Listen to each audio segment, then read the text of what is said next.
ಎಟಿಎಂಗೆ ಹಣ ತುಂಬಲು ಬಂದವರ ಮೇಲೆ ಗುಂಡಿನ ದಾಳಿ ನಡೆಸಿ ದರೋಡೆ, ಓರ್ವ ಸಾವು, ಇನ್ನೋರ್ವ ಗಂಭೀರ ಗಾಯ.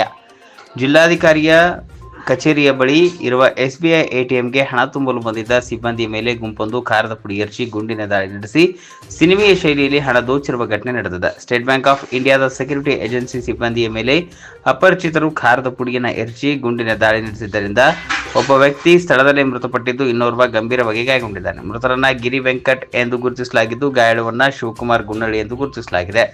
ಏಜೆನ್ಸಿ ಸಿಬ್ಬಂದಿ ಎಂದಿನಂತೆ ಅವರ ವಾಹನದಲ್ಲಿ ಹಣದ ಸಮೇತ ಬ್ಯಾಂಕಿಗೆ ಬಂದಿದ್ದರು. ಈ ವೇಳೆ ಬೈಕ್ನಲ್ಲಿ ಬಂದ ಅಪರಿಚಿತರು ಹಣ ಕಸಿದುಕೊಳ್ಳಲು ಪ್ರಯತ್ನಿಸಿದ್ದಾರೆ.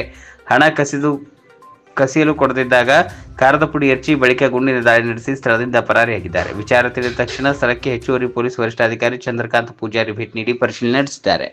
ಘಟನೆ ಕುರಿತು ಮಾತನಾಡಿರುವ ಜಿಲ್ಲಾ ಪೊಲೀಸ್ ವರಿಷ್ಠಾಧಿಕಾರಿ ಪ್ರದೀಪ್ ಗುಂಟಿ, ಬೆಳಿಗ್ಗೆ 11 ಗಂಟೆ ಸುಮಾರಿಗೆ ಈ ಘಟನೆ ನಡೆದಿದ್ದು, ಎಟಿಎಂಗೆ ಹಣ ತುಂಬುತ್ತಿದ್ದ ವೇಳೆ ಬೈಕ್ನಲ್ಲಿ ಬಂದ ದುಷ್ಕರ್ಮಿಗಳು ಗುಂಡು ಹಾರಿಸಿ ಒಬ್ಬನನ್ನ ಕೊಂದಿದ್ದಾರೆ, ಮತ್ತೊಬ್ಬರು ಗಾಯಗೊಂಡಿದ್ದಾರೆ. ಆಸ್ಪತ್ರೆಯಲ್ಲಿ ಚಿಕಿತ್ಸೆ ಪಡೆಯುತ್ತಿದ್ದಾರೆ. ಹಣದ ಟ್ರಂಕ್ ತೆರೆದಿದ್ದಾರೆ ಎಂಬ ಮಾಹಿತಿ ಇದೆ ಎಂದು ತಿಳಿಸಿದ್ದಾರೆ.